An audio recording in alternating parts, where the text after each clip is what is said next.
Macam mana kita nak faktor persamaan ni menggunakan kalkulator.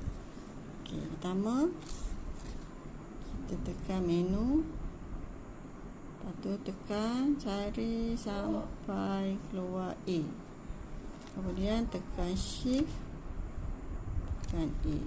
So dia akan keluar 1, 2 kan, polinomial. So tekan 2, so dia akan keluar pula polinomial degree.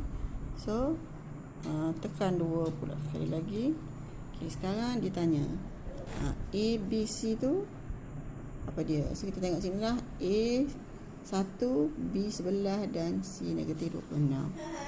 Jadi type 1, tekan sama dengan, dia akan pergi ke B, B adalah 11. Kemudian tekan C, C adalah negatif 26. Negatif 26. Okay, lepas tu tekan sama dengan, okay, tekan sekali lagi. So dia akan keluar X1 sama dengan 2. So X1 sama dengan 2. Dan tekan satu lagi sama dengan, dia akan keluar X2 sama dengan negatif 13. Okay, jadi kat sini macam mana kita nak tulis ni. Okay.